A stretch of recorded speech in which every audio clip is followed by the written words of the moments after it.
Alhamdulillahilladzi khalaqal mauta wal hayata liyabluwakum ayyukum ahsanu amala.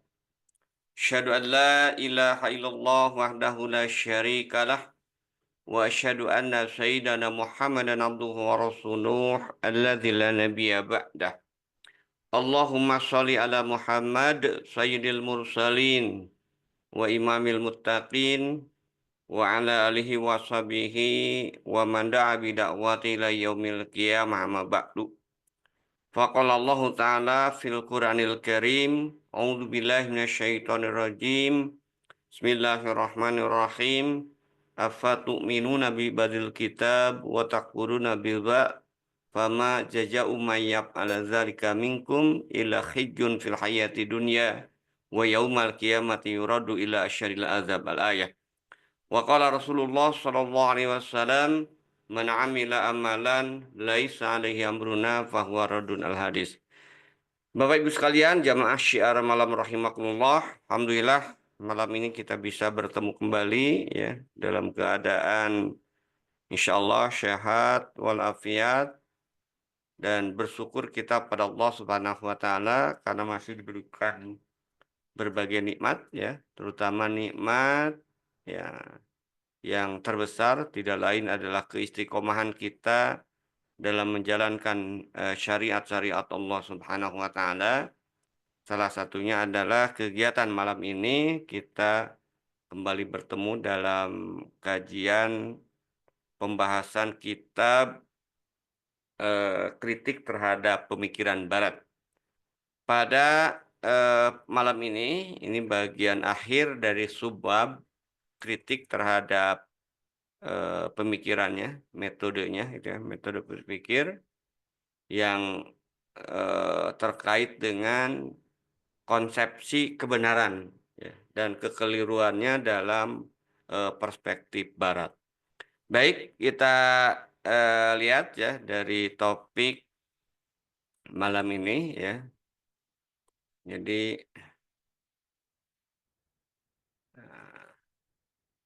kita akan membahas bagian akhir dari kritik ya terhadap metode berpikir ya yang kita bahas ya dalam kesempatan sebelumnya itu adalah kekeliruan Barat menjadikan metode ilmiah sebagai asas berpikirnya. Kemudian kita sudah jelaskan bahwa yang layak dijadikan metode berpikir, asas berpikir itu adalah metode akliyah. Nah, cuman sebelum kita masuk ke pembahasan seputar konsepsi kebenaran, masih ada satu yang menyisakan ya terkait dengan metode akliyah ini ya. Jadi satu apa istilahnya, satu hal yang mungkin menjadi pertanyaan itu adalah mungkinkah ya ada mungkin nanti yang mengatakan ya, jadi yang mengatakan bahwa metode akliyah bisa dijadikan asas berpikir ya. Jadi metode akliyah bisa dijadikan asas untuk berpikir ya.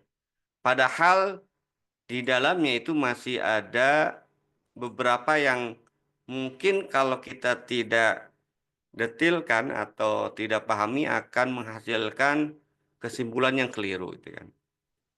Jadi kalau kita lihat di sini mungkinkah eh, ada yang apa? Mungkin ada yang mengatakan maksudnya bagaimana mungkin metode akliyah ini bisa dijadikan asas berpikir padahal kita sudah mengkaji juga sebelumnya bahwa akal manusia itu lemah ya.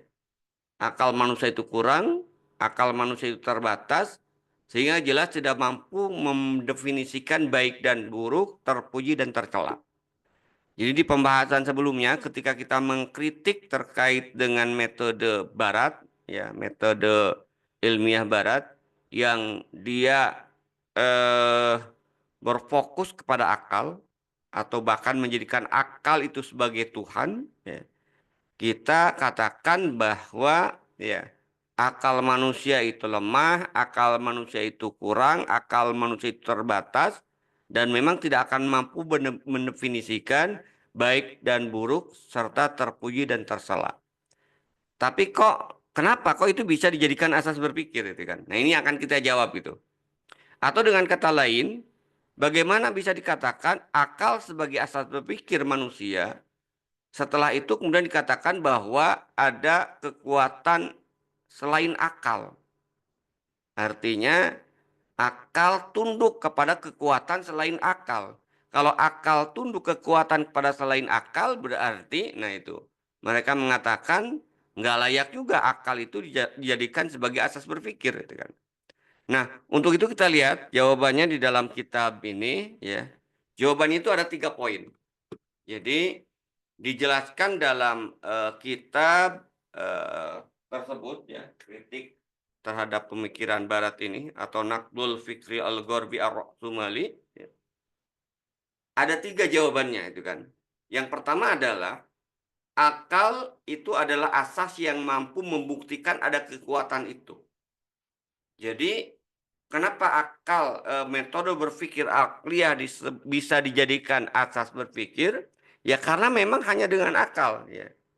Manusia mampu membuktikan ada kekuatan itu.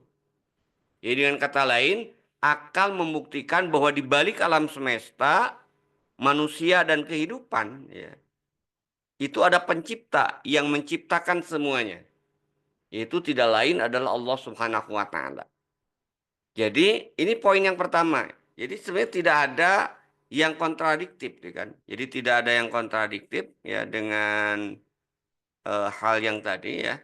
Bahwa metode berpikir akliyah bisa dijadikan asas berpikir, kok padahal akal itu lemah, kurang, dan terbatas, dan tidak mampu mendefinisikan baik dan buruk, terpuji dan tercela. Gitu kan.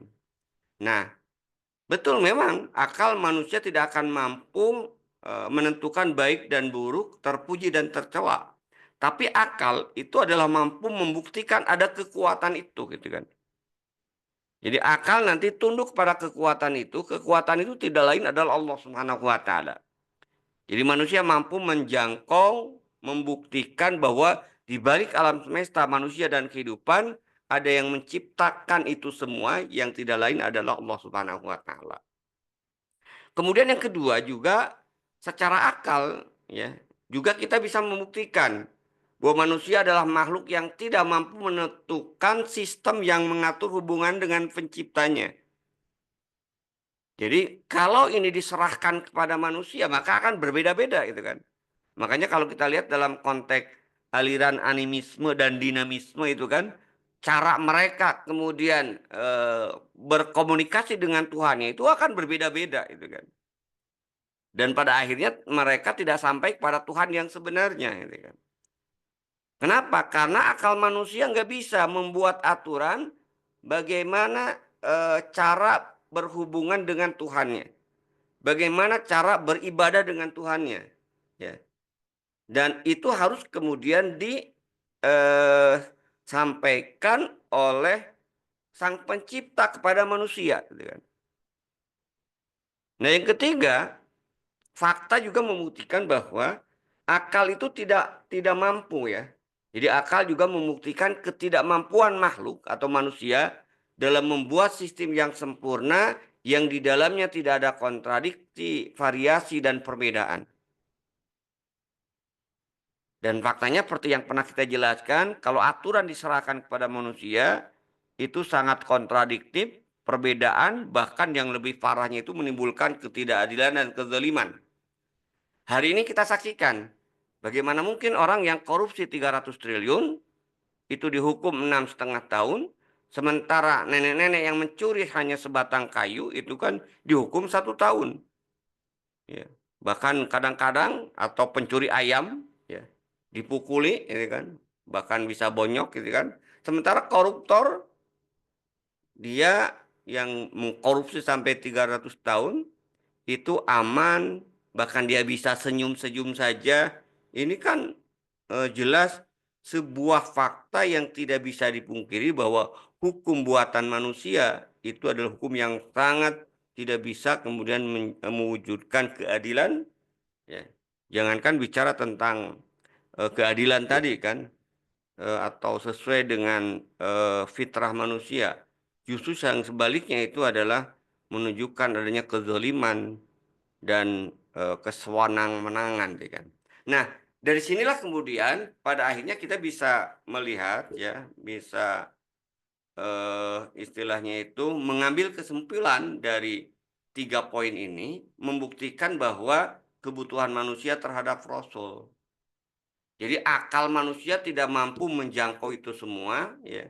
Maka akal manusia memang hanya mampu menjangkau pada keyakinan ada Sang Pencipta, tapi bagaimana esensi dan sifat Sang Pencipta, bagaimana cara kita berhubungan dengan Sang Pencipta, bagaimana kemudian aturan-aturan yang harus kemudian dilakukan untuk mengatur hubungan-hubungan manusia, maka akal manusia tidak akan mampu menjangkau, harus berasal dari Sang Pencipta, dan disitulah eksistensi dan fakta menunjukkan bahwa manusia itu butuh kepada Rasul yang diutus oleh Allah Subhanahu wa Ta'ala untuk menjelaskan apa? Menjelaskan 3 hal tadi, itu kan.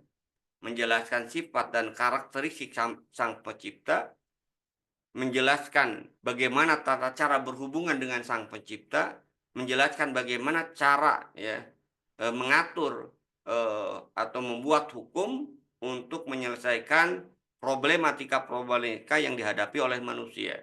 Dan itu semua membutuhkan kebutuhan manusia terhadap Rasul. Nah, ini problem terakhir, ya, yang kita lihat sebelum memasuki pembahasan tentang konsepsi kebenaran. Jadi tidak ada yang kontradiktif ketika metode akliah dijadikan asas berpikir, tidak kontradiktif dengan posisi akal yang lemah, ya, dan kurang serta terbatas. Kenapa? Karena peran akal hanya dibutuhkan, ya, untuk apa? Untuk mencapai pada satu keyakinan, untuk membuktikan ada Sang Pencipta. Itulah peran tertinggi dari akal, ya kan.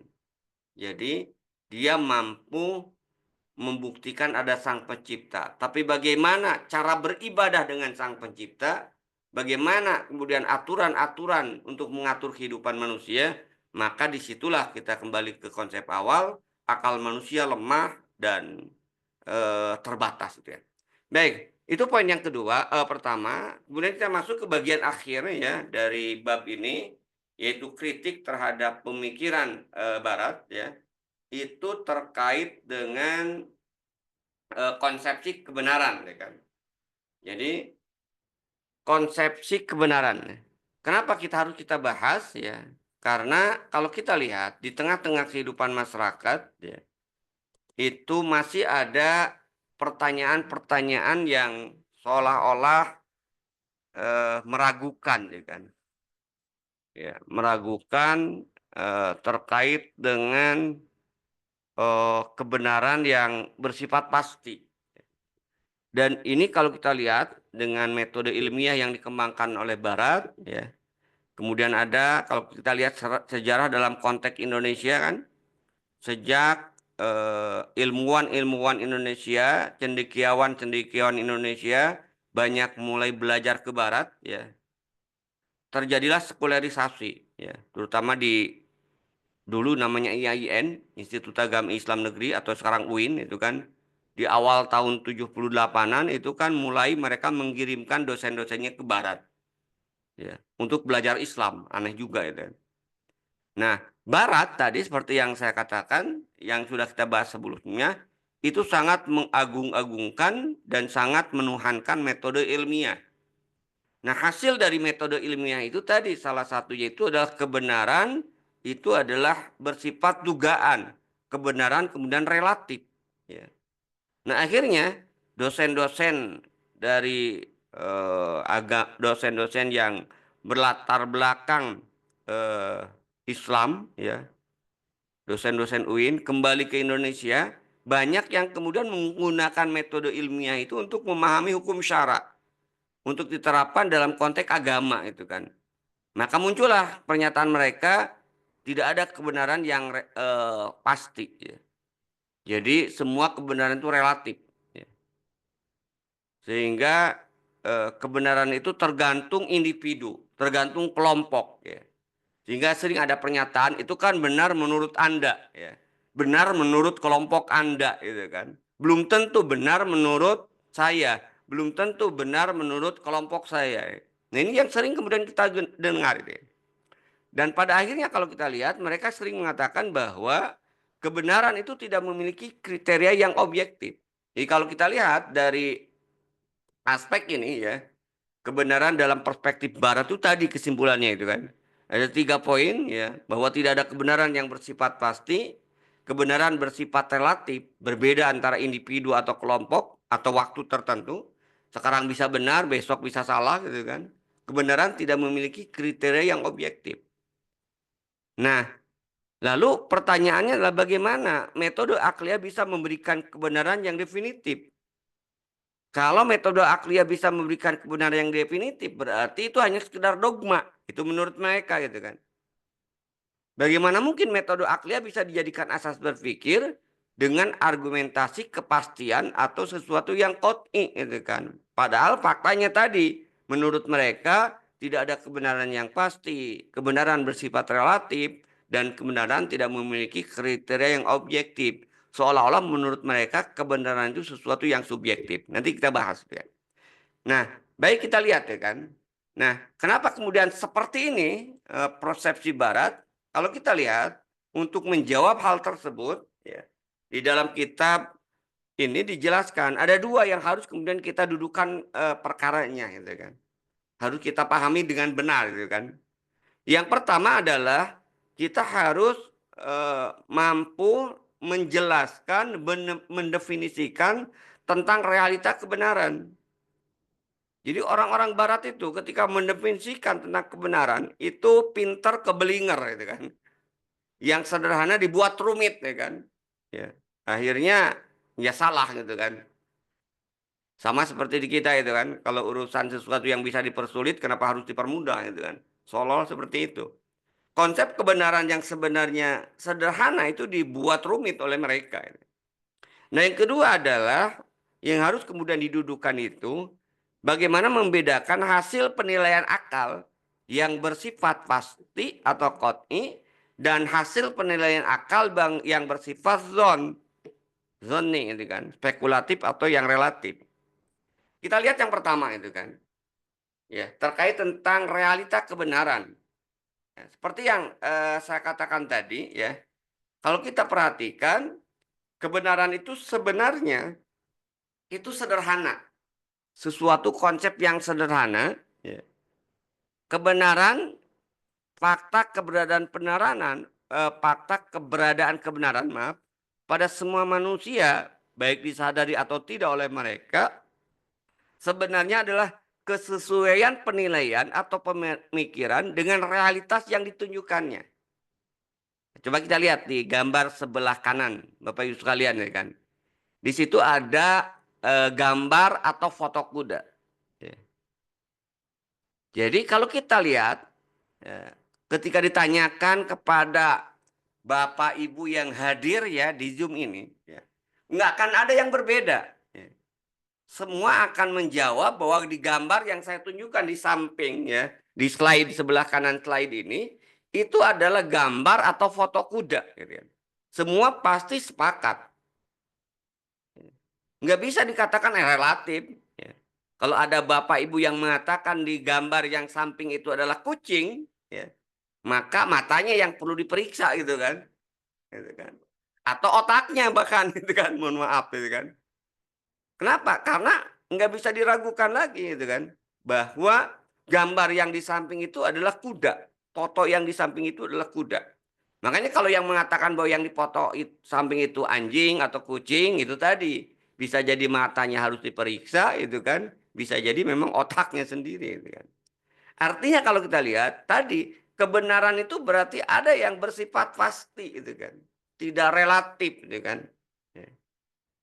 Sehingga seperti yang saya katakan tadi, kita kembali ke sini, maka ketika ditanyakan kepada siapapun dari bangsa manapun, maka kesimpulannya pasti sama, bahwa apa yang saya tunjukkan di sebelah kanan tadi, gambar tadi adalah gambar atau foto kuda. Nah, apakah ini nanti gambar atau foto, ya maksudnya gambar itu adalah lukisan, foto itu hasil kamera. Nah, itu bisa, mungkin bisa benar, bisa salah, karena itu terkait dengan esensi, ya kan. Nanti kita lihat, ya. Kalau esensi bisa berbeda-beda tergantung juga sama informasi dan kemampuan dalam menilainya, gitu kan. Jadi itu ya yang pertama kita lihat. Jadi kalau kita lihat seperti kembali kepada poin pertama ini, bahwa kebenaran itu sangat sederhana. Setiap orang mampu menjangkaunya gitu kan. Jadi tidak rumit seperti yang dikatakan oleh filosof-filosof barat ya kan. Contoh lain ya, yang kedua itu kan, keberadaan orang di dalam gambar ini itu kan. Ya. Semua akan sepakat ya kan. Jadi seandainya misalnya si Ali mengatakan bahwa Fulan itu ada di dalam rumah. Sementara Jimmy berkata Fulan itu tidak di dalam rumah. Mana di dua pernyataan ini, maka ya kebenarannya itu adalah kesesuaian penilaian mereka berdua dengan realitas. Nah, kalau realitasnya yang ada di samping gambar kanan ini, maka ya yang tepat itu pernyataan si Ali gitu kan, yang mengatakan si Fulan ini berada di luar gedung gitu, atau di luar rumah gitu kan. Nggak mungkin kedua pernyataan antara Jimmy dan Ali itu sama. Misalnya bahwa ini dikatakan Fulan ini ya gambar maksudnya Fulan ini ada di luar rumah ya sekaligus juga di dalam rumah itu nggak mungkin gitu kan. Maka pasti kebenaran itu hanya satu dan enggak relatif gitu kan. Nah, jadi kesimpulannya poin pertama ini adalah yang harus kemudian dipahami oleh kita ya untuk mengkanter ya pernyataan yang mengatakan bahwa kebenaran itu relatif, kebenaran itu subjektif, itu adalah sebuah kekeliruan. Kenapa? Karena konsepsi kebenaran yang harus kemudian difahami itu adalah yaitu apa konsepsi kebenaran itu? Kesesuaian pemikiran terhadap realitas yang ditunjukkan ya oleh fakta tadi gitu kan, realitas tadi itu kan. Yang itu terlepas dari tabiat pemikiran itu sendiri. Maksudnya apakah pemikiran murni, ilmiah, logis atau lain, maka yang disebut dengan kebenaran itu adalah ya kesesuaian pemikiran dengan realitas. Ya. Nah, kalau sesuai ya itu yang benar itu kan. Itu yang pertama itu kan. Nah, karena itu di buku ini dijelaskan, lupa ya, ke teori-teori yang menjelimet dari barat ya, seperti teori kebenaran yang sudah kita pernah bahas itu kan, relativisme, kebenaran dualisme, kebenaran utilitarianisme, itu adalah kebenaran-kebenaran yang rumit dan batil gitu kan faktanya. Nanti kita akan bahas juga itu di akhir. Nah, yang kedua, ya, tadi yang poin pertama jelas ya kan. Maka dengan penjelasan poin pertama bahwa kebenaran itu sebenarnya sederhana, maka orang nggak akan lagi akan mengatakan kalau orang yang waras ya, orang yang waras, orang yang kemudian otaknya memang masih normal, tidak dirancuni dengan pemikiran-pemikiran yang sesat, dia akan mengatakan bahwa ada kebenaran yang sifatnya pasti, ya kan. Tidak semua kebenaran itu sifatnya relatif. Ya. Memang ada nanti kita lihat di poin yang kedua ini ada kebenaran yang bersifat relatif, ya kan? Nah kita masuk kedua. Kenapa kok ada kebenaran yang bersifat relatif? Nah di sini kaitannya dengan bagaimana akal bisa membedakan ya, hasil penilaian yang bersifat pasti dan bersifat zoni. Ya. Dengan kata lain, bagaimana ya hasil penilaian akal itu kok ada yang bersifat pasti dan ada yang bersifat zonni. Nah, untuk itu kita lihat fakta dari definisi akal ya dan juga hasil tafsir dari akal, ya kan. Nah, seperti yang pernah kita bahas minggu lalu, definisi metode berpikir akliyah atau akal ya, berpikir atau akal bermakna wahid ya, di dalam kitab ini juga disebutkan bahwa sebenarnya yang disebut dengan berpikir atau akal itu adalah transfer realitas ya. Transfer realitas ke otak melalui indera disertai dengan informasi yang awal ya. Yang dengan realitas itu ya, kemudian ditafsirkan. Nah, maka dalam konteks penafsiran ini, realitas kemudian ditransfer ke otak, gitu kan. Kemudian dikombinasikan dengan pemikiran sebelumnya, maklumat sabikoh, kemudian ditafsirkan. Nah, dari situlah kemudian akan menghasilkan ya penilaian. Nah, penilaian ini bisa dilihat dari 2 atau 3 aspek. Ya. Pertama dari sisi keberadaan, dan yang kedua dari esensi dan sifatnya. Jadi 2 ya, keberadaan poin yang pertama, yang kedua hasil penilaian itu bisa terkait dengan esensi dan sifat. Nah, jika penilaian akal itu terkait dengan keberadaan sesuatu,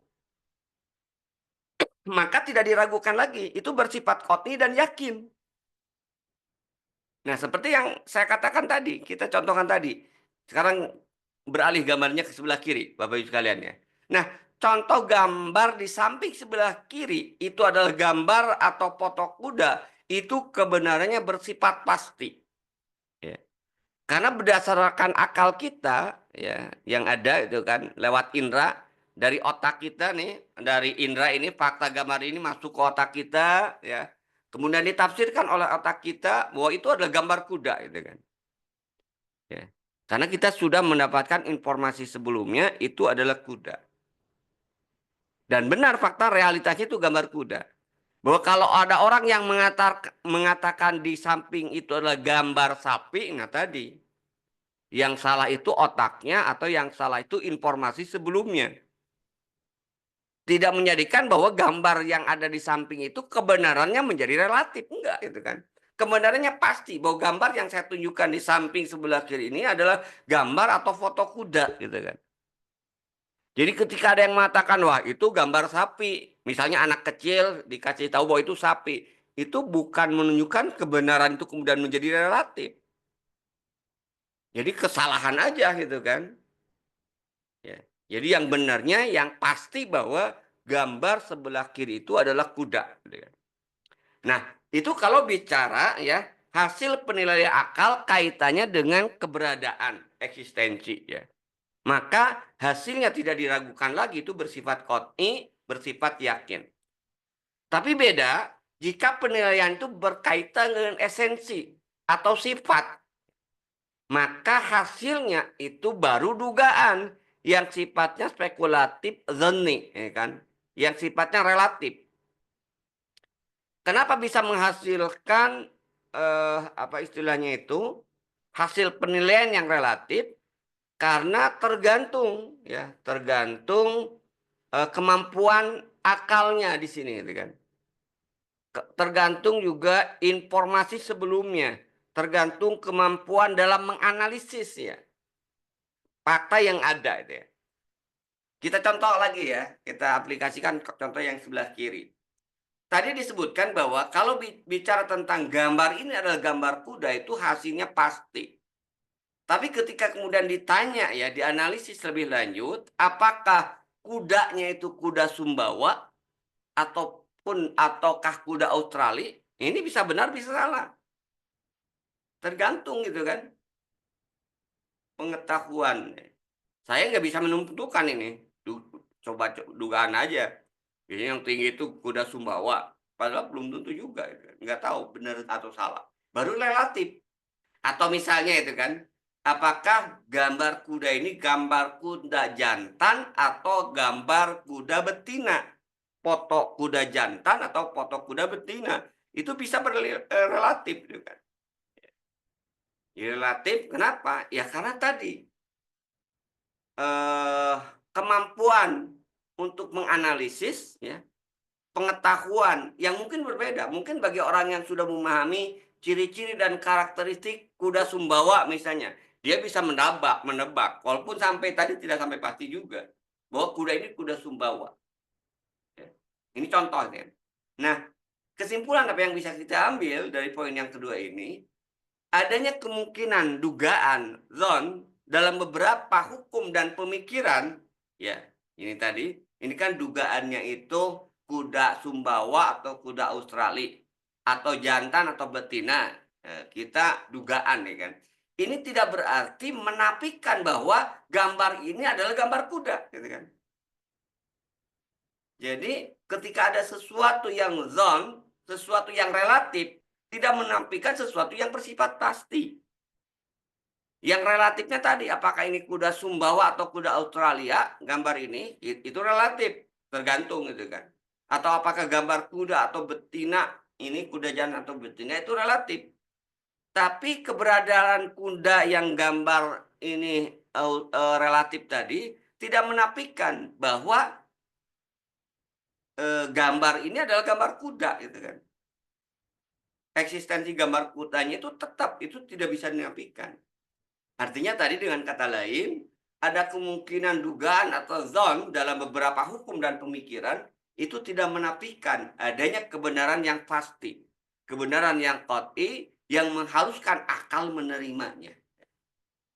Nah itu, poin yang kedua itu kan, yang, terkait dengan bagaimana membedakan hasil penilaian akal yang bersifat qat'i dan yang bersifat, dhanni gitu kan. Jadi kesimpulannya sederhana itu kan, kalau, hasil penilaian akal yang terkait dengan hakikat, ya, sorry, terkait dengan eksistensi, maka itu bersifat pasti. Tapi hasil pemikiran akal yang terkait dengan esensi dan sifat, ya, maka itu bisa hasilnya itu zoning gitu ya. Nah, itu saya kira, untuk mematahkan tadi. Jadi kebenaran itu sesuatu yang sangat sederhana, kebenaran itu ada yang bersifat pasti, tapi juga ada yang memang di dalamnya itu relatif, zoning gitu kan. Tapi adanya kebenaran yang bersifat relatif tidak menafikan bahwa ada juga kebenaran yang bersifat pasti atau qat'i tadi, gitu ya. Nah, jadi kalau kita lihat, lalu bagaimana tadi dengan klaim ilmuwan barat tadi? Bahwa kebenaran itu relatif. Jadi tidak ada kebenaran yang bersifat mutlak.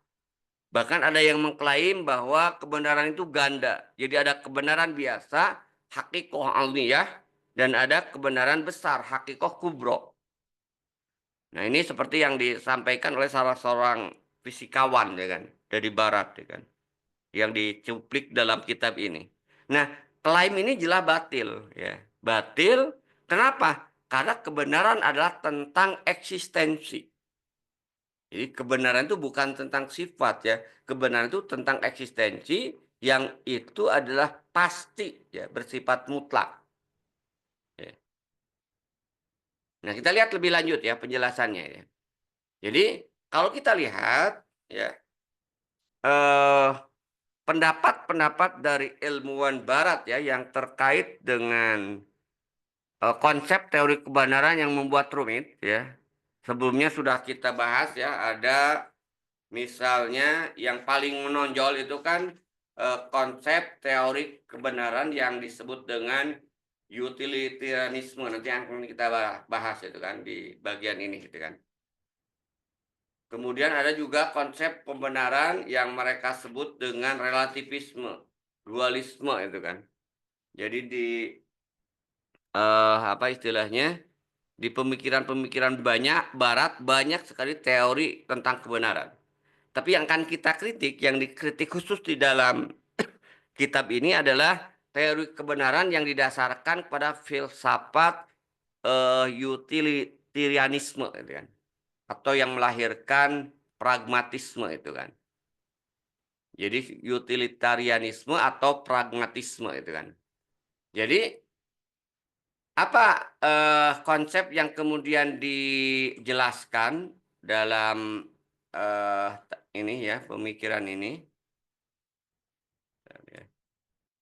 Jadi konsep kebenaran yang berlaku di masyarakat Barat dan di kalangan orang Barat sebenarnya dari sisi praktis dan realistis bukan hasil akademis atau filosofis ya. adalah konsep pragmatisme atau yang disebut dengan filsafat praktis atau pragmatisme. Nah, apa definisi yang terkait dengan pragmatisme ketika mendefinisikan tentang kebenaran? Pragmatisme mendefinisikan kebenaran itu adalah sebagai apa yang berguna dan bermanfaat atau sebagai nilai langsung dari pemikiran. Artinya sesuatu itu benar itu kalau ada manfaatnya. Dan ini tergambar dari pernyataan William James ya, yang diambil dari buku History of Western Philosophy, gitu kan? Ya. Yang dia mengatakan bahwa selama percayaan pada suatu ide berguna, maaf, selama kepercayaan pada suatu ide itu berguna bagi kita dalam hidup kita, maka itu benar. Kan ini luar biasa itu kan, ngaconya maksudnya itu kan.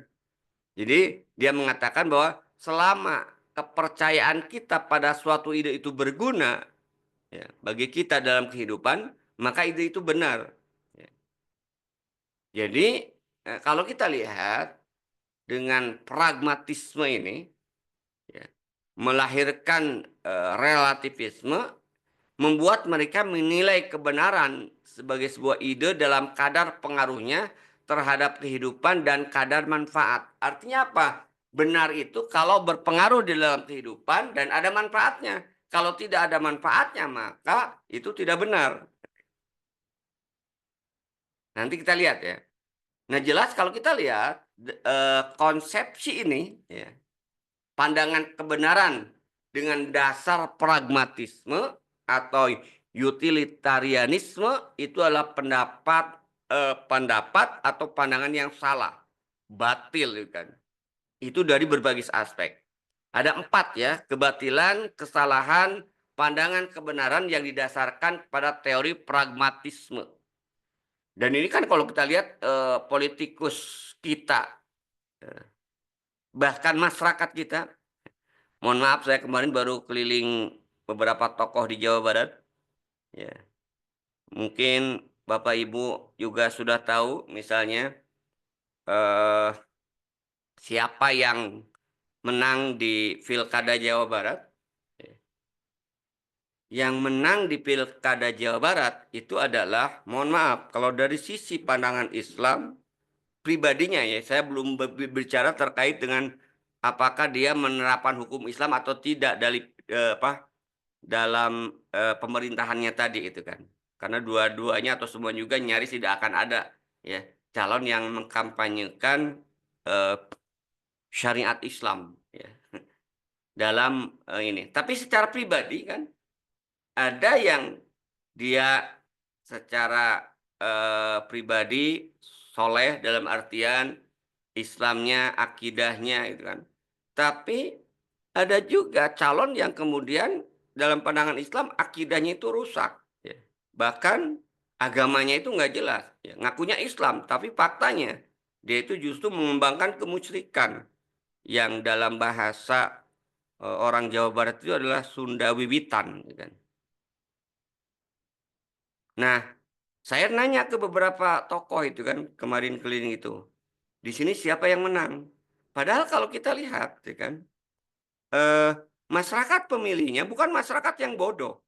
Masyarakat pemilihnya misalnya adalah itu merupakan salah satu komunitas ormas Islam yang itu kalau bicara terkait dengan akidah, ya, terkait dengan ritual, itu sangat mudah mereka membid'ahkan. Bid'ah itu bid'ah itu kan. Tapi kenapa ketika memilih pemimpin, justru yang dipilih itu adalah orang yang agamanya enggak jelas. Nah ternyata ketika saya tanya, nah ini dasar mereka memilih itu pragmatisme. Ya dia kan ngasih uang gitu kan.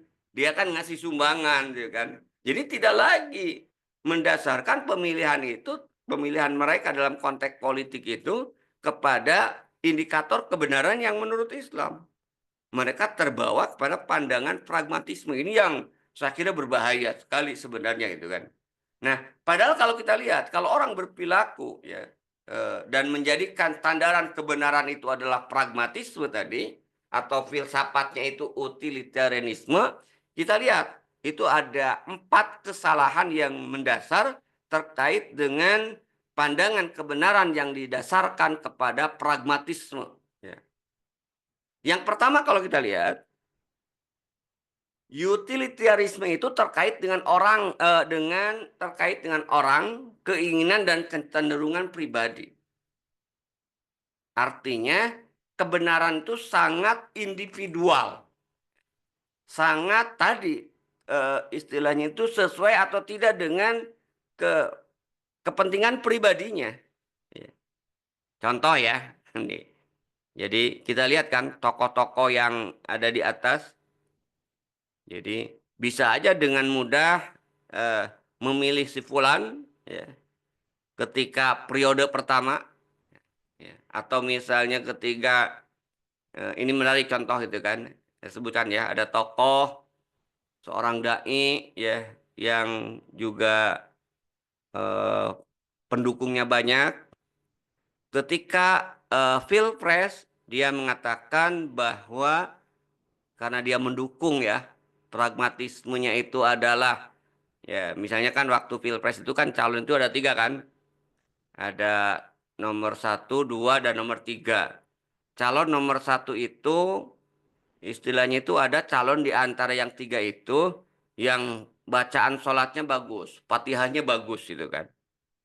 Maka dia berkampanye itu kan bahwa yang harus dipilih menjadi pemimpin itu adalah ya mereka yang bisa mimpin sholat, yang fatihahnya bagus gitu kan. Nah, tapi ketika pemilihan gubernur gitu kan, lain lagi. Padahal di pemilihan gubernur itu kalau dia konsisten ya terhadap dengan kriteria tadi, maka dia harus memilih calon yang hafid Quran, ya kan, hafalannya banyak. Ini enggak. Justru ketika di pilihan presiden, justru yang dia pilih itu yang agamanya enggak jelas tadi. Kenapa? Karena dasarnya itu pragmatisme, kepentingan pribadi, bukan indikator yang jelas itu kan. Artinya indikator yang jelas itu kebenaran tadi itu kan. Tapi indikatornya itu pragmatisme, keinginan pribadi. Nah, sehingga kalau utilitarisme ini dianggap benar, bahwa kebenaran itu ditetapkan atas dasar manfaat, ya, maka kalau kita perhatikan, hoax ini nanti menjadi sebuah kebenaran. Jadi seandainya kebenaran itu adalah apa yang bermanfaat, niscaya kebohongan itu adalah kebenaran. Kenapa? Karena ada ya, kebohongan itu bermanfaat bagi sebagian orang ya, dan juga pada kondisi tertentu. Berarti bohong itu benar. Nah, ini contoh itu kan. Kalau pragmatisme, utilitarianisme itu dijadikan sebagai dasar kebenaran, maka jelas ya itu yang salah bisa benar, yang benar bisa salah. Gitu kan. Kenapa? Tergantung keinginan, kecenderungan, dan manfaat bagi individu. Yang kedua, kekeliruan dari paham ini adalah pragmatisme ini adalah pembahasan bahwa manusia kalau kita lihat sejak dulu kalau kita bicara terkait dengan konsepsi kebenaran, sekali lagi ketika manusia membahas tentang konsepsi kebenaran, apa sih yang dibahas oleh manusia? Sebenarnya pembahasan terkait dengan konsepsi kebenaran itu adalah pembahasan tentang standar untuk menyelesaikan konflik dan memecahkan berbagai masalah. Kalau kebenaran itu relatif, jelas nggak akan bisa dijadikan standar untuk menyelesaikan konflik. Bahkan justru akan menjadi pemicu konflik. Kenapa? Ya karena kebenarannya nggak jelas itu kan. Padahal kebenaran itu digunakan dalam rangka untuk menyelesaikan konflik gitu kan. Dan memecahkan masalah. Tapi kalau kebenaran itu dianggap relatif, wah berarti nggak bisa kebenaran itu dijadikan dasar untuk menyelesaikan masalah dan menyelesaikan konflik. Ya. Kenapa? Karena kalau seperti itu berarti ya karena manfaat manusia itu berbeda ya dan beragam di antara manusia, maka berarti manfaat sebenarnya tidak layak menjadikan standar dan kaidah yang dijadikan acuan ketika terjadi konflik. Misalnya kalau kita lihat kan hukuman mati aja itu kan kalau diserahkan kepada manfaat masing-masing individu itu nggak bisa menyelesaikan konflik. Makanya pernah itu kan di pengadilan itu kan sampai yang korban itu kemudian keluarga korban maksudnya itu marah gitu kan. Kenapa? Karena dia merasa korban itu ya pelaku itu yang membunuh sanak familinya harusnya dihukum bunuh lagi gitu kan. Tapi ini hanya dihukum ringan sekian tahun gitu kan.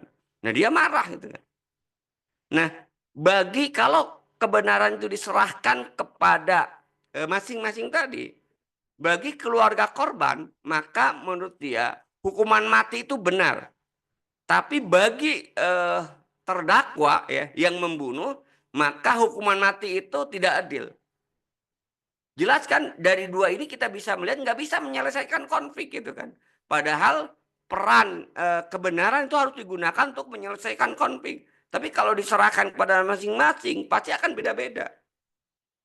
Makanya dari sini kalau kita lihat prinsip kebenaran yang digali dari filsafat utilitarianisme yang dikembangkan di barat bahwa kebenaran dasarnya itu manfaat jelas tidak akan mampu menyelesaikan bahkan justru sebenarnya akan semakin memperpanjang konflik, memperpanjang masalah di tengah-tengah kehidupan masyarakat. Kemudian yang ketiga yang dikritik oleh buku ini ya, kekeliruan dari paham pragmatisme itu adalah ketika menjadikan manfaat sebagai esensi kebenaran, maka pasti akan hasilnya itu kontradiksi. Contoh itu kan, dalam konteks keyakinan, akidah, agama. Bagaimana Islam yang menyatakan tauhid, Allah hanya satu, sementara Kristen Tuhannya tiga. Mana mungkin dua-duanya itu benar gitu kan. Yang satu Tuhannya itu satu, Islam menyatakan Tuhan itu satu, sementara Kristen menyatakan Tuhan itu tiga. Ada Tuhan Anak, Tuhan Bapa itu kan, dan Ruhul Kudus. Itu kan kontradiktif. Nggak mungkin dua-duanya benar. Pasti ya satu yang benar. Gitu kan. Tentu bagi kita yakini ya, yang benar itu adalah yang tauhid Islam. Ya. Jadi mana mungkin itu kan Allah itu bisa satu atau bisa tiga. Ini nggak logis gitu kan. Tapi kalau manfaat dijadikan sebagai standar kebenaran, makanya ya kita bisa saksikan juga kan orang yang akhirnya tadinya Islam meyakini itu Allah tauhid, tiba-tiba karena dia miskin ada yang menawari Indomie, maka dia berubah kebenarannya, pindah ke Kristen misalnya. Atau tokoh yang tadinya dia dai Islam tapi ternyata hidupnya miskin, tidak sabar dengan kemiskinan, kemudian ada dari kalangan eh, yang berbeda agama menawarkan kedudukan jabatan, akhirnya kemudian pindah gitu kan. Itu contoh gitu kan. Ketika manfaat dijadikan sebagai dasar untuk menentukan kebenaran, maka akan senantiasa terjadi kontradiktif. Ya. Maka dari sini kita bisa lihat bahwa ya bahaya itu kan ketika kebenaran itu sandarannya manfaat akan menimbulkan kontradiksi ya dan memang pada akhirnya ya tadi eh, bisa berbeda-beda sesuai dengan kepentingan pribadi dan keinginan pribadinya. Yang terakhir adalah ya dikritik dalam kitab ini ya terkait dengan faham utilitarianisme ya. Utilitarianisme nyebutnya aja sulit ya kan. Jadi satu-satunya kebenaran yang dapat digali dari konsep kebenaran utilitarianisme itu adalah tidak ada kebenaran di dalam masyarakat. Jadi sesuatu yang benar itu adalah tidak ada kebenaran. Jadi eh, dengan kata lain tadi pendapat yang mengatakan bahwa eh, kebenaran itu relatif ya itu adalah tadi ya kalau apa kembali ke sini lupa keliru ya. Jadi poin yang keempat ini mengatakan bahwa satu-satunya kebenaran yang dapat digali dari konsep kebenaran utilitarian ini adalah tidak adanya kebenaran. Artinya apa? Berarti kebenaran itu nggak ada. Inilah yang kita lihat kan di tengah-tengah masyarakat. Karena kenapa kebenaran itu tidak ada? Ya tadi ini bisa benar, itu benar, yang lain benar. Lalu sebenarnya yang benar yang mana? Berarti nggak ada gitu kan. Kenapa? Misalnya tadi kan, orang yang membunuh ya. Orang yang membunuh ini kalau diserahkan kepada perspektif manusia, kepentingan manusia, ada yang mengatakan benar, ada yang mengatakan tidak benar, ya. Berarti ya nggak ada kebenaran. Kenapa? Karena semuanya berbeda-beda. Gitu kan. Nah, terakhir ya menarik kesimpulan dari eh, kritik terhadap eh, pemikiran Barat ya, terutama kaitannya dengan konsepsi kebenaran ini, kita sebagai seorang Muslim harusnya bangga gitu kan dengan pemikiran Islam yang luar biasa. Ya. Kenapa? Karena Islam ya sejak awal sudah menentukan bahwa pembahasan tentang akidah itu adalah pembahasan tentang kebenaran dan kebatilan. Sehingga kebenaran di dalamnya itu hanya satu. Ya. Makanya Islam nyatakan orang yang meyakini kebenaran selain Islam itu kafir. Jadi orang yang meyakini akidah selain Islam itu benar atau yang mengatakan bahwa semua agama benar itu adalah kufur. Kenapa? Karena kebenaran itu hanya satu gitu kan. Apalagi kalau kita bicara terkait dengan penegasan dari Allah kan. Inna dina indallahil Islam. Sesungguhnya hanya agama yang benar di sisi Allah itu hanya Islam. Nah, tapi menariknya dalam Islam ketika membahas terkait dengan masalah pembahasan fikih maksudnya terkait dengan hukum syara, itu adalah pembahasan terkait dengan benar, shawab dan keliru khoto. Jadi ada benar, ada shawab, ada khoto. Kalau yang di atas akidah benar batil. Kalau ini adalah shawab wal khoto. Kaidahnya apa? Menarik kalau kita bicara terkait dengan kaidah fikih. Ini yang sebenarnya pernyataan Imam Syafi'i itu kan salah satunya. Pendapat saya benar, namun ada kemungkinan salah. Pendapat Anda salah, namun ada kemungkinan benar. Jadi, kenapa? Kok beda antara istilahnya itu akidah dengan fikih itu kan?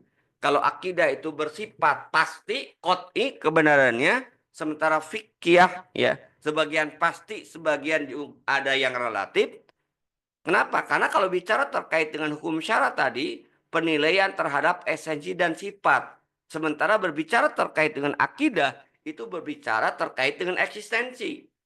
Berbicara akidah harus bersifat pasti, sedangkan berbicara tentang esensi dan sifat, ini kaitannya dengan hukum syara, baru di sana sifatnya itu dugaan atau relatif. Bolehlah kalau bicara terkait dengan akidah itu memang harus bersifat qot'i. Kalau di dalam syariat ada sebagian hukum-hukum syara itu yang bersifat zon, yang memungkinkan terjadinya perbedaan. Tapi tetap juga nanti kalau terkait dengan sikap, kita tidak boleh kemudian meyakini kedua-duanya. Yang harus kita yakini tetap yang satu. Ya. Nanti dalam pembahasan fikih yang disebut dengan kuwatu dalil. Mana dalil yang terkuat di antara dua pendapat yang berbeda tersebut. Itulah barangkali ya Ustaz yang bisa saya sampaikan pada kesempatan malam ini ya terkait dengan bagian akhir kritik terhadap pemikiran ya dan metode ilmiah ya yang diakhiri dengan penjelasan tentang konsepsi kebenaran ya. Mudah-mudahan bisa difahami, menambah eh, wawasan dan pemahaman kita. Kalau ada yang mau didiskusikan, mangga ya. Saya kembalikan ke Ustaz Azhar. Terima kasih. Assalamualaikum warahmatullahi wabarakatuh.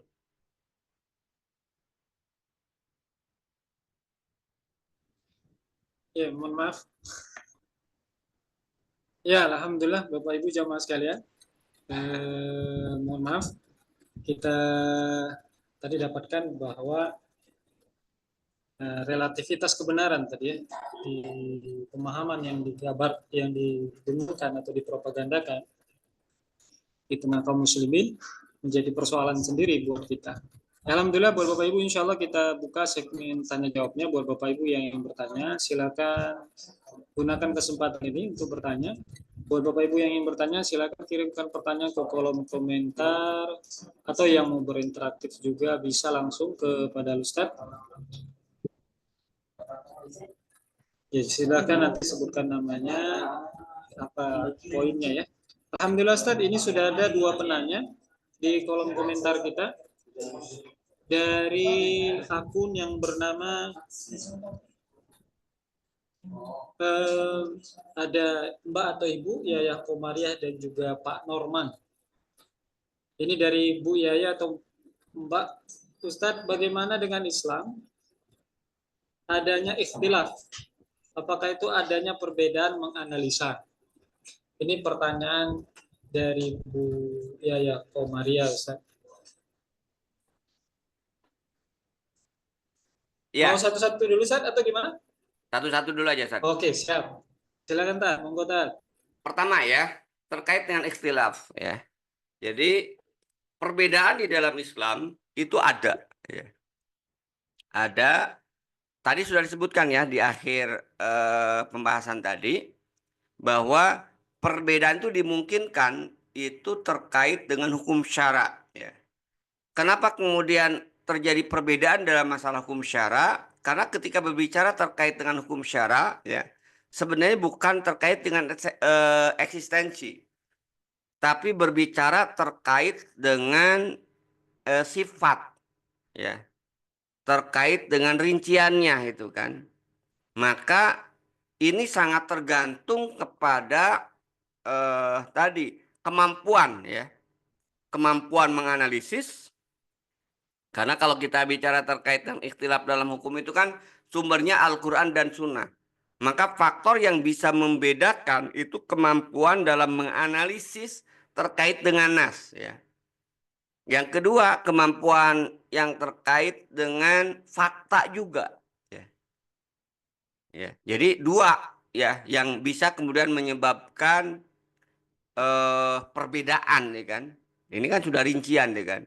Kemampuan dalam memahami fakta dan kemampuan dalam menganalisis nas, dan yang ketiga ya, ya masih ada satu lagi itu kan, kemampuan mengkaitkan antara satu nas dengan yang nas yang lainnya. Contoh misalnya ya, kenapa kemudian terjadi perbedaan pendapat ya di dalam kebetulan saya ngajar ekonomi Islam. Salah satu yang pokok bahasannya itu terkait dengan riba. Ya. Nah, pada saat pembahasan terkait dengan barang-barang ribawi, ya, itu ada ikhtilaf, ada perbedaan, ya, perbedaan dalam menganalisis apa sih yang masuk dalam kategori barang-barang ribawi. Kalau menurut pendapat Syekh Taqiyuddin An-Nabhani ya, di dalam kitab Al-Amwal fi Daulah Khilafah maupun di dalam kitab Nizamul Iqtisad yang sudah kita bahas, kita semua sepakat ya ketika merujuk kepada kitab itu bahwa barang riba itu hanya ada 6 ya. Jadi ada 6, di situ ada emas, perak, ada kurma, ada garam, ada jewawut.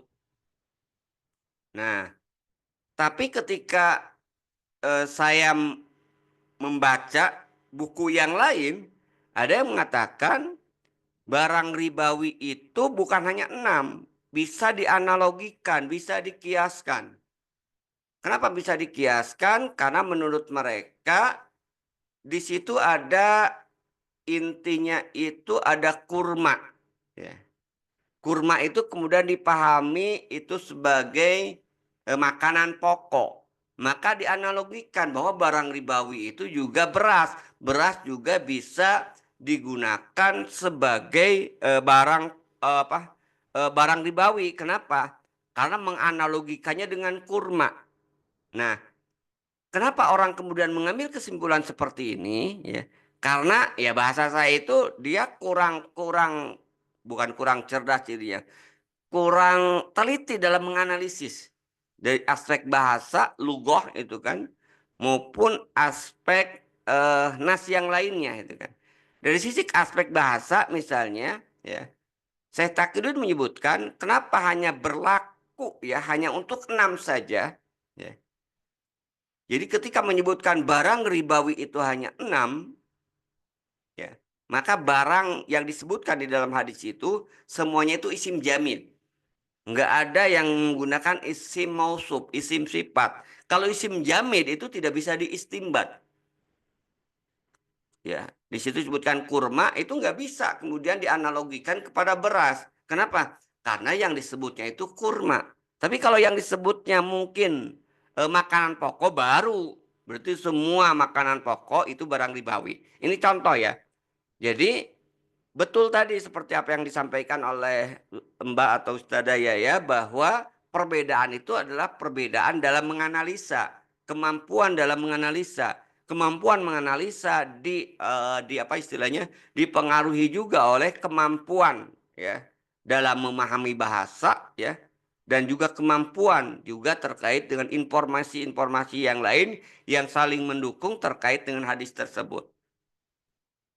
Contoh lain misalnya itu kan ada istilah di kalangan para ulama ya, bolehkah membeli rumah itu dengan akad istisna? Ya. Artinya eh, pesan dulu ya, walaupun rumahnya belum ada. Dan hukum istisna itu boleh ya, untuk barang ya, barang fabrikasi. Ya. Misalnya istisna itu kita pesan lemari ya, pesan kursi misalnya. Ya. Nah, itu boleh menggunakan akad istisna, ya kan? Pesan dulu, ya. Uangnya bisa di awal, di akhir, atau juga di tengah-tengah. Padahal barangnya belum ada, gitu kan? Baru mau dibuat, tapi sudah diperbolehkan. Nah, tapi ketika kemudian itu diaplikasikan kepada rumah, apakah rumah boleh menggunakan akad istisna? Ini ikhtilaf. Ada yang mengatakan boleh dengan analogi tadi. Karena rumah itu adalah membuat rumah. Tapi Syekh Aqta ya, beliau mengatakan ini bukan ketelitian beliau dan sekaligus juga pemahaman beliau yang luas misalnya terkait dengan bahasa Arab ya. Beliau mengatakan nggak bisa akad istisna digunakan untuk jual beli rumah yang rumahnya belum ada. Kenapa? Karena kalau bicara terkait dengan rumah, orang Arab itu tidak pernah mengatakan bahwa sona al bait. Tapi kalau bicara terkait dengan rumah, orang Arab mengatakan banal bait, membangun rumah. Karena itu kata sona itu nggak bisa diterapkan untuk rumah. Karena itu akad rumah itu tidak boleh jual beli rumah dengan menggunakan akad istisna. Itu contoh itu kan. Jadi perbedaan atau ikhtilaf dalam masalah hukum syara itu betul tadi disebabkan akibat adanya perbedaan dalam menganalisa. Kenapa terjadi perbedaan dalam menganalisa? Sangat tergantung pemahaman terhadap bahasa Arabnya, sangat tergantung pemahaman terkait dengan realitasnya, faktanya. Hari ini kita sering saksikan tuh kan. Ada saudara-saudara kita dengan mudah membid'ah-bid'ahkan, ya kan. Kenapa? Karena kekurang mampuan dalam memahami fakta. Hadisnya betul, tapi yang salah itu adalah memahami fakta. Yang terkandung memahami fakta dikaitkan dengan hadis, ya kan. Hadisnya tidak salah, tapi pemahaman terhadap faktanya yang terkandung dalam hadis yang kadang-kadang keliru itu kan, tidak sesuai dengan realitas. Akhirnya apa? Akhirnya salah gitu kan. Itu ya barangkali ya. Nah, ke lanjut sedikit ya. Nah, ketika kemudian dihadapkan pada ikhtilaf tersebut, sebenarnya ada dua itu kan. Ada ikhtilaf, ada insyirab. Kalau ikhtilaf kita harus toleransi. Ya. Ya, toleransi karena ya fakta menunjukkan bahwa ya muncul 4 mazhab besar di dalam Islam yaitu ikhtilaf. Dan kita harus ya tapi tetap ketika terjadi ikhtilaf kita harus mengambil kuatul dalil. Mana dalil yang menurut kita kuat, lebih kuat. Kita harus melakukan tarjih gitu kan. Tapi ada yang kedua insirop. Insirop itu penyimpangan. Kalau penyimpangan itu nggak bisa kita toleransi itu kan. Karena itu bukan ikhtilaf. Ikhtilaf harus kemudian kita toleransi, tasamuh. Tapi kalau insirop penyimpangan, maka kita tidak boleh kemudian toleransi. Karena kalau insirop penyimpangan yaitu sesat. Ya kan. Itu ya barangkali. Wallahu a'lam. Ya.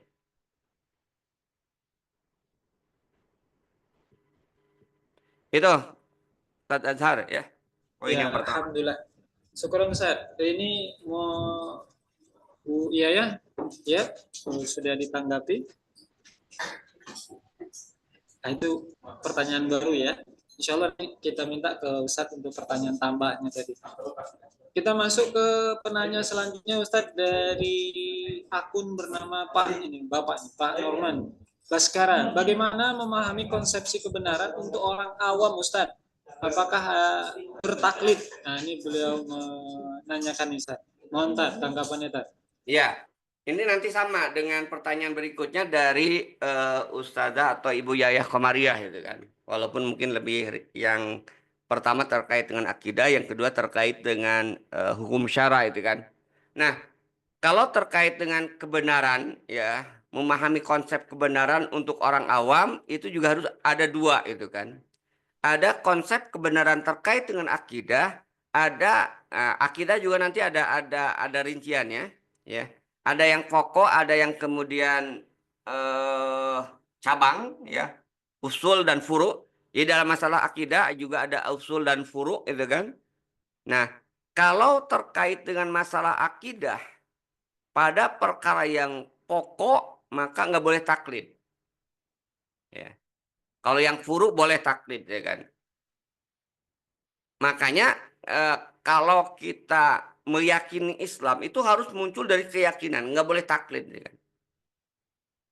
Jadi bahwa Allah itu ada, Allah itu satu itu harus didasarkan kepada keyakinan, tidak boleh taklid. Jadi dalam masalah akidah yang usul itu tidak boleh taklid, ya. Kenapa? Karena kalau dalam masalah usul semua orang bisa memahami. Makanya kan dalam konsep Islam terkait dengan akidah itu, ketika orang Arab Baduy ditanya, bagaimana cara kamu kemudian memahami Tuhan? Ya, maka jawaban dia sederhana. Ya, bekas kaki unta itu menunjukkan bahwa di sini ada unta. Nah, jadi untuk masalah akidah yang terkait dengan usul itu tidak boleh taklid. Ya. Nah, tapi kalau masalah akidah yang terkait dengan furu, ya boleh itu kan dia melakukan taklid. Ya, misalnya ya kan dalam konteks fikih ya terkait dengan furu dari apa istilahnya itu akidah itu ya. Ada Jabariyah, ada Ahlus Sunnah, Asy'ariyah gitu kan, ada Mu'tazilah gitu kan. Ya dalam hal-hal tertentu ya taklid ya kan diperbolehkan. Ya. Itu ya yang dari Pak atau Ustadz Norman ya kan. Jadi kebenaran terkait dengan orang awam ya untuk masalah pokok akidah itu tidak boleh kemudian taklid. Kenapa? Karena tadi kebenaran yang terkait dengan pokok akidah itu sangat sederhana. Ya. Makanya ketika masuk Islam ya harus dia meyakini bahwa Islam itu benar. Ya. Tidak boleh taklid ya kan. Kenapa kamu masuk Islam? Ah saya mah karena taklid ke orang tua itu nggak boleh itu kan. Jadi kalau bicara terkait dengan akidah harus didasarkan kepada keyakinan. Nah, kalau terkait dengan hukum syara dan akidahnya usul, nah boleh taklid tadi. Ya, karena ini terkait dengan rincian, yang rincian itu sangat tergantung kepada pemahaman. Kalau bicara terkait dengan hukum, maka tadi kan, atau tafsir ayat, ya, kan perlu bahasa Arab, perlu kemudian usul fikih, dan itu tidak semua orang bisa bahasa Arab. Tidak semua orang mengerti usul fikih. Tidak semua orang mengerti tafsir. Maka dalam masalah ini berarti orang yang awam itu boleh kemudian taklid dalam masalah hukum. Nah, ini nyambung dengan pertanyaan berikutnya dari Ibu atau Ustazah Yaya Komaria. Kalau masyarakat awam untuk menganalisa dalil kuat atau lemah, bagaimana caranya? Nah, sederhana itu kan. Bagi orang awam, ini sudah kita, oh, belum ya. Karena dulu di Saksiah 1 kita, Saksiah 2 kita hanya membahas masalah ekonominya itu kan. Nah, di Saksiah 1 itu dibahas ya. Di dalam kaidah taklid ya kan, itu disebutkan. Jadi bagi orang awam ketika dia menganalisis dalil jelas jelas nggak mungkin karena awam dia nggak tahu ya bagaimana cara menganalisa dalil. Maka kalau orang awam sama sekali maka taklid itu betul-betul kalau dalam bahasa kita itu adalah taklid ya. Jadi ada muqallid mutabid dan muqallid am. Ya kalau muqallid am itu dia nggak pakai analisis dalil, ya kan? Analisisnya apa kalau muqallid am? Analisisnya itu paling sederhananya itu perilaku. Perilaku yang dia ikutinya gitu kan. Jadi dia tidak menganalisis dalil gitu kan. Misalnya gini gitu kan. Di kitab Saksiah Islam Jilid 1 karya Syekh Taqiyuddin An-Nabhani, bagaimana orang awam ingin menganalisis perbedaan pendapat antara dua kelompok. Contoh misalnya itu kan, ada ulama si A mengatakan bahwa eh, apa yang ikhtilaf itu, contohnya eh, pada awal akhir Ramadan, ya.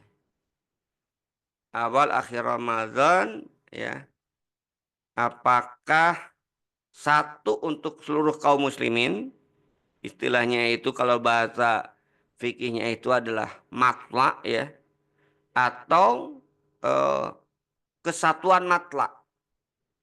Nah, bagi orang yang muqallid mutabi, dia menganalisis dalil. Bisa dia, ya. Karena alat-alatnya dalam orang yang masuk dalam kategori muqallid mutabi itu dia sudah punya bekal untuk memahami dalil. Nah, tapi kalau muqallid ami, dia nggak bisa menganalisis dalil. Nah, lalu bagaimana caranya? Bagi orang yang tidak bisa menganalisis dalil, nah, Syekh Taqiyuddin mengatakan, walaupun dia tidak bisa menganalisis dalil, maka ketika dia taklid itu tidak boleh yang tidak ada kaitan sandarannya itu yang tidak ada kaitannya dengan Islam. Misalnya gini, kenapa kamu lebih percaya pada ulama A?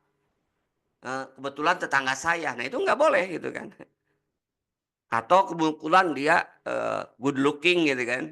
Sementara ulama yang satunya lagi aduh istilahnya mukanya itu runyam misalnya. Itu nggak boleh gitu kan.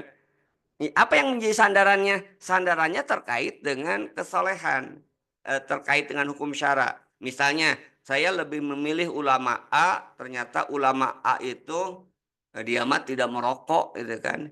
Yang satu merokok, saya lebih percaya kepada ulama yang tidak merokok. Nah itu boleh sandarannya. Atau ulama yang ini lebih rajin sholat ke masjidnya itu kan. Sementara yang ini kok sholatnya sering di rumah. Nah itu boleh sandaran-sandaran itu. Tapi tidak boleh sandaran untuk mengikuti dua pendapat yang berbeda tadi ya. Itu didasarkan pada hal-hal yang tidak ada kaitannya dengan hukum syara tadi.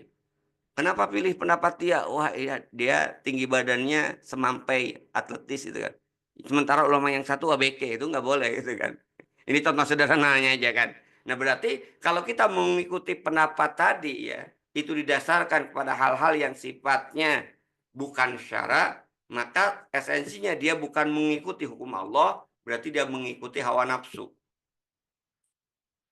Nah, itu ya barangkali. Jadi, kalau masyarakat awam yang tidak mampu untuk menganalisis dalil, ya, maka jangan paksakan dengan menganalisis dalil, kan? Maka mereka berarti masuk dalam kategori muqallid am yang indikatornya, tapi tetap walaupun dia muqallid am, ya, itu harus didasarkan kepada pertimbangan-pertimbangan syara, bukan pertimbangan hawa nafsu atau keinginan dirinya sendiri. Ya. Kalau dia mampu menganalisis dalil harus dia menganalisis dengan menggunakan dalil, membandingkan dalil. Itu ya barangkali ya. Wallahu a'lam bishawab. Ya, alhamdulillah Bapak Ibu sudah ditanggapi di pertanyaan Pak Norman, juga pertanyaan tambahan tadi dari Ibu Yaya Komaria tadi. Ya, ya terima kasih Afwan. Buat Bapak Ibu, ada lagi yang mau didiskusikan terkait dengan tema kita?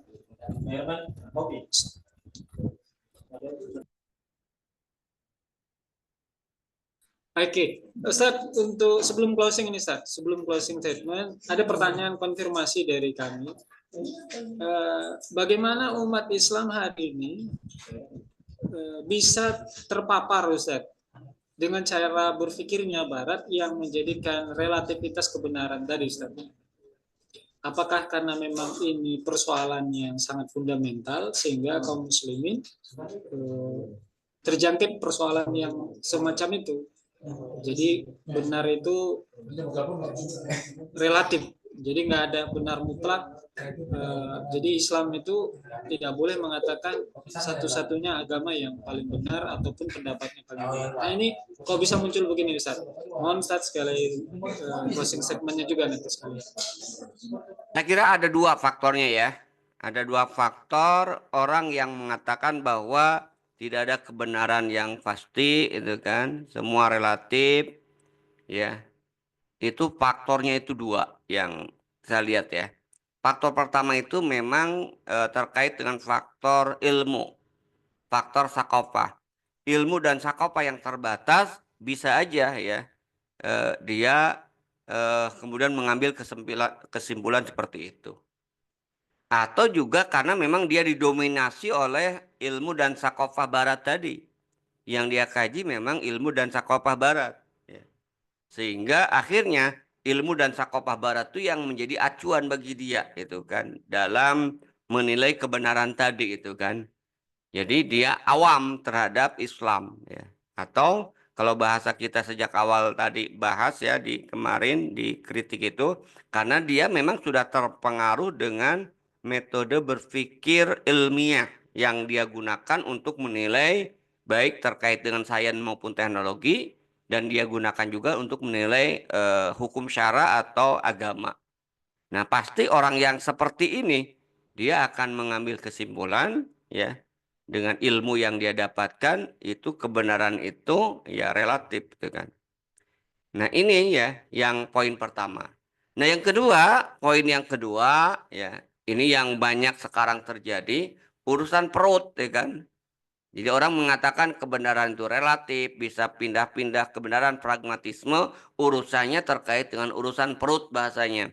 Urusannya itu urusan terkait dengan ma'isyah, urusannya kadang-kadang urusan Aisyah gitu kan. Itulah yang membuat pragmatisme. Dan hari ini kita saksikan sebenarnya yang lebih dominan sekarang itu yang kedua ini.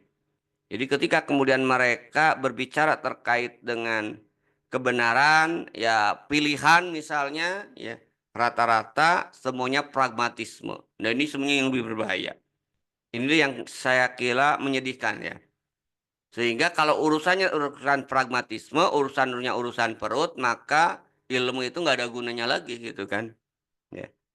Bahkan lebih bahaya lagi kalau orang yang kemudian dasar perilakunya perut, pragmatisme itu adalah yang berilmu itu kan.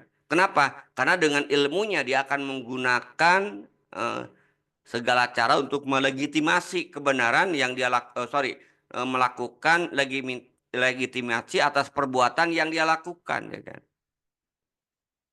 Bisa dibalik-balik, yang salah bisa benar, yang salah bisa benar, yang benar bisa salah ya. Bahkan tidak tanggung-tanggung mereka kemudian juga eh, menggunakan dalil. Nah, ini yang paling repot, paling berat ya kan. Kalau masalah pengetahuan, ya, masalah kebodohan, ini bisa dengan mudah ya diatasi ya dengan cara apa? Disampaikan ilmu, disampaikan kemudian sakofah Islam gitu kan. Tapi kalau urusannya terkait dengan pragmatisme ini yang berat. Makanya yang harus kemudian kita lakukan hari ini di tengah-tengah umat itu adalah bagaimana kita mengajak umat itu berpikir atau menjadikan standar kebenaran itu bukan pragmatisme, bukan manfaat, tapi standar kebenaran itu adalah hukum syara, hukum Allah gitu kan. Nah, kalau ini yang kemudian jadi standar, yaitu halal dan haram, insya Allah ya, maka kebenaran akan bersifat pasti, ya kan, dan perilakunya itu juga akan kokoh, ya, akan konsisten, atau dalam bahasa agama, insya Allah dia akan istiqomah, gitu kan. Ya, tentu ini memang kalau kita lihat tadi tergantung juga hidayah dan anugerah dari Allah Subhanahu wa taala. Karena itulah kita harus senantiasa memohon pada Allah tadi untuk senantiasa istiqomah, untuk senantiasa istilahnya itu ikhlas, istilahnya itu qanaah dengan apa yang menimpa kepada kita ya, yang itu adalah ujian dari Allah Subhanahu wa taala gitu ya. Jangan sampai akhirnya kita menggadaikan akidah, menggadaikan hukum hanya untuk kepentingan perut. Nauzubillahi min dzalik. Itu barangkali ya Ustaz, eee, Azhar yang bisa sampaikan. Wallahu a'lam bishawab. Dan terakhir tadi ada pertanyaan materi, materi insyaallah ya, yang membutuhkan silahkan kita akan kasihkan ya kan, berikan. Nanti hubungi aja Ustadz Azhar atau admin Syiar Malam. Kita akan share ya materi-materi yang sudah kita buat atau saya buat ya, insya Allah akan saya share. Wallahu a'lam bishawab. Itu barangkali Ustaz.